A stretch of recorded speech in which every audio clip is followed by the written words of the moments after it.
Jumpstar's Victory Versus is a fairly highly anticipated game among nerds. Picking your favorite manga character and duking it out with the likes of some of manga's best is definitely a concept worth looking into. The game's been out for about 4 days now, so did it live up to the hype? Let's take a deeper look. First, I'll explain a little bit about the battle system. You have a normal attack button, a strong attack button, a special attack button, and a jump button. These are the main tools you use when fighting, though there are other buttons, such as the support button, which is L2, the R1 button, which lets you block, and the L1 button that lets you switch targets. Most battles are 2-on-2s with one support character on each side, though it is possible to have 1v1. Since offline co-op is only 2 players, this is probably the option you'll be using the most often. Next to your character's picture, you'll see a couple of stats. The first bar here is your character's health, the second bar is their stamina. Stamina is mainly depleted when you're using special moves, but there are some exceptions, such as when you're guarding and when you're dashing. Whenever a character's health is brought completely to 0, you'll see one of the bars in the top right or the top left fill. Your team wins the game when you can get all 3 of these gauges filled, though sometimes there are less than 3 gauges, mainly you'll be seeing 3. This makes it your goal to take out one of your opponent's characters 3 times, or one of them twice and the other one once. Finally, we'll talk about this gauge here in the middle. The team dealing the most damage while taking the least damage has the gauge filled more towards their side's favor. When the gauge fills completely to one side, characters on your side of the field can push in the right stick, and if everybody does it at the same time, then you get something called a victory burst. During a victory burst, all characters in the team get an attack boost, a defense boost, and also the ability to use a super move. Some characters also get something else special, like Naruto can use this chance to turn into his nine-tailed sage mode. You'll see one big lightning bolt in the middle, which shows how long your victory gauge will stay open. Each of the small lightning bolts on the side shows an opportunity that you can use your special. If you don't use your special by the time the bar goes below that lightning bolt, then you just lose it. The 2 specials your team gets are shared between both players, so you have to be kind of sparing and only use it when you know you're going to deal some damage, but you don't want to wait too long or you lose it. It's an interesting dynamic that makes it so you are using teamwork, but you also have to think for yourself, or you're not as far ahead. There's also a pretty dynamic mechanic where after you're done with your victory burst, the other team can fill theirs much easier. This gives each team a chance to use their victory burst, it's just one team's comes a lot earlier than the other. The detailed visuals are gorgeous, right down to seeing each individual stitch on some character's clothing. The gorgeous anime art style is especially impressive here because so many different characters come from so many different series and so many different art styles. It's amazing to see so many different art styles come together and look so natural, like they always belong together. The character roster's definitely nothing to sneeze at. There's a little bit of something for everyone here. Whether you're into slice of life, action, comedy, whatever you're into, you're gonna find somebody that you like and somebody you want to use. Even if you've never really heard of these characters before, some of them are just so cool you have to try them out. The battle system is what will really keep you coming back though, it's pretty addicting. It's interesting to look back and remember that this 3D anime style started back in the Tenkaichi days. After it moved on to the Ultimate Ninja Storm series, I thought it really couldn't get much better, but they keep finding little ways to make it just a little more unique and a little more fast-paced every time they do an iteration.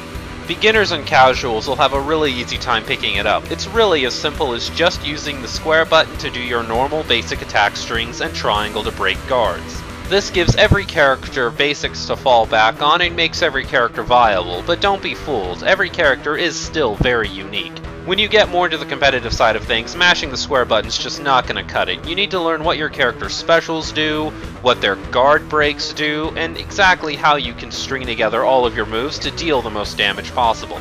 If you want to take it one step even further than that, there's some old video game fighting tropes that are here that you wouldn't expect there to be.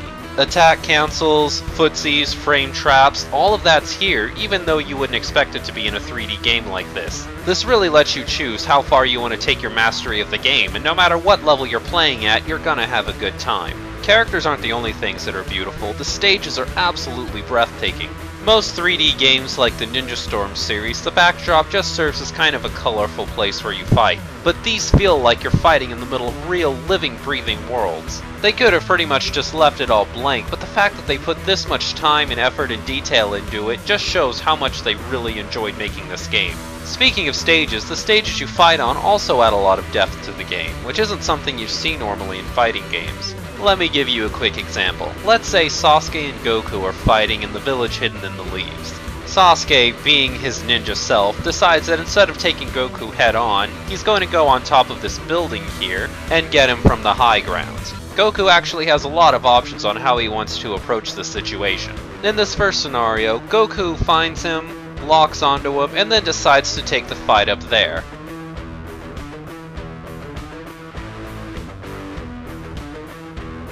Here in the second scenario, Sasuke goes for the same approach. Goku decides he's not taking any of Sasuke's crap today and just uses a Kamehameha wave to blow up the building that Sasuke is standing on, forcing him to fall and taking away one of his hiding spots. Because of how well detailed all of the stages are, there are a bunch of these scenarios in all of the stages. Strategic use of the environment is one way to master the game. The two single-player modes give you enough to do if you're just planning on picking this game up for yourself. Adventure mode has almost 60 hours worth of gameplay you can go after, including a bunch of side quests and story missions. Victory Road gives you a chance to hone your skills and master whatever character it is you're planning on playing. It's also a great way to test out new characters.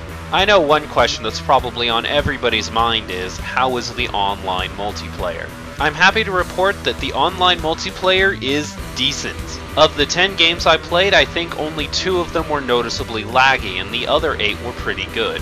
The game doesn't require as super tight precision as you need in games like Marvel vs. Capcom or the BlazBlue series, so it's not really that noticeable even if there is a little bit of lag. If you can help it, please when you're playing online, let the intros play out, because that's when it's setting up your netcode. I found that none of the matches where I let the intro play out, I had any lag whatsoever. There's also enough people playing right now that I didn't have any problems finding matches to play. Now that we've talked about the good, we have to talk about the bad. Doesn't seem like anybody else on the internet feels like pointing out this game's flaws, so I guess it's gotta be me. While the game is very good and feels very polished, there are definitely some things they needed to fix. For one thing, traveling around on the boat in adventure mode is way too slow. You can stop at some towns and get a temporary speed boost, but even with the speed boost, it goes too slow. Look at this, I have the speed boost on right now, and I feel like I'm not getting anywhere. When I said the story mode takes about 60 hours to complete, this is part of the reason, because it takes like 59 hours to get anywhere you want to go.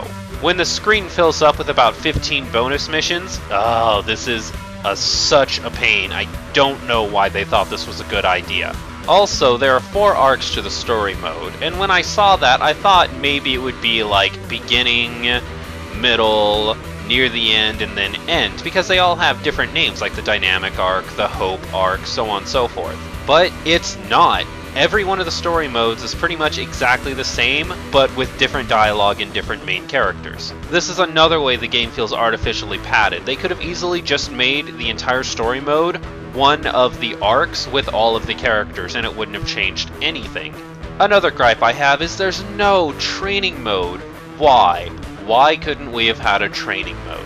With so many different unique characters, there's no mode where you can just go and practice the buttons a little bit to learn some of the characters' skill sets. They did a good job of giving every character some unique little tricks that they can do that's unique to them, but in order to find them, you either have to go through online matches or set up free battles, and that's just dumb. There is literally no reason they couldn't have thrown in a training mode. I didn't really get much of it because there's not much of it to capture, but there's also a customization option where you can use cards that you collect in the story mode and in the J shop to power up your different characters.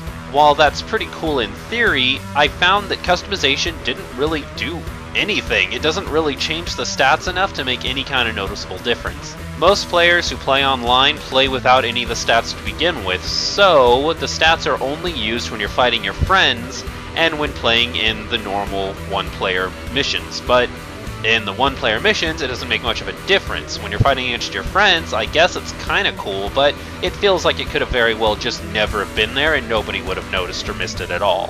One thing that people have been speculating on is what kind of planned DLC that they're getting ready.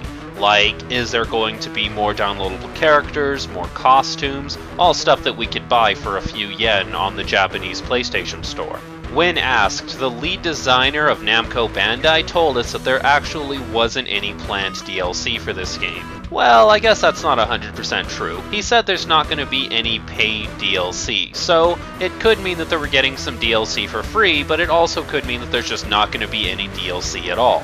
I hate to say it, people, it's probably the latter. What I do think they might do, and I'm going to hate them forever for doing it, is they're probably going to release a second version of this game called, like, The Greatest Hits, or Jump, Victory, Full Burst, like they did with Naruto Ninja Storm 3. And that's gonna have, like, 5 or 6 more characters, and if you want to play the latest version, you have to rebuy the game at full price. I went ahead and bought the game because I have some doubts that they're going to do that, but that's definitely a possibility. Believe me, Namco Bandai is not above doing that. The last little problem I have is the support-only characters. I know exactly what you're thinking. Oh, but that's something that games like this have always had. In Ultimate Ninja Storm, there's always been support-only characters, and support-only characters are a really popular thing in most anime fighting games. I understand that, but I still think it's kind of a cop-out. I would kill to play as some of the support characters that they left out as playable characters. For example, Kumagawa from Medaka Box.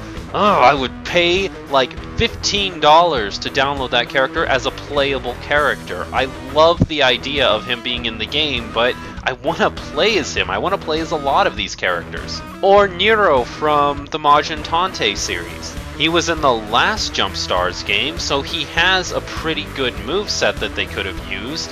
It's just really silly that they left him out as a playable character. Granted, it's only 13 non-playable characters, but that's still 13 non-playable characters. Now for my final thoughts. This game is incredibly fun, especially if you have people to play with, and even if you don't, the online is decent enough that you shouldn't have a problem finding matches and playing them lag-free. Picking up new and crazy characters and learning more about them, and even going and watching their animes is a lot of fun.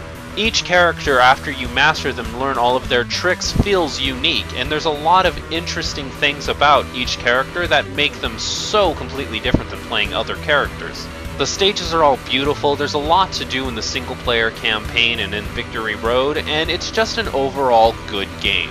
And while I feel my complaints are very, very valid, they're overshadowed by just how much fun the game is to play. And in the end, what is a video game supposed to be? Fun. So yes, you should definitely pick up this game.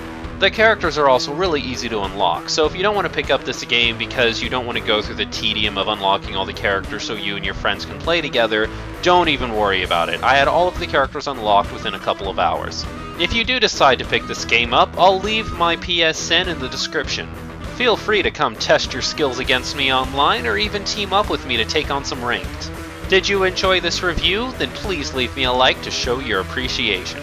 Leave me a comment below if there's anything you want to see me do with this game, or if you want to say anything really. And if you haven't done so already, then subscribe to stay up to date on the latest Kudou news. Now, ladies and gentlemen, if you will excuse me, I've got a ranked ladder to climb.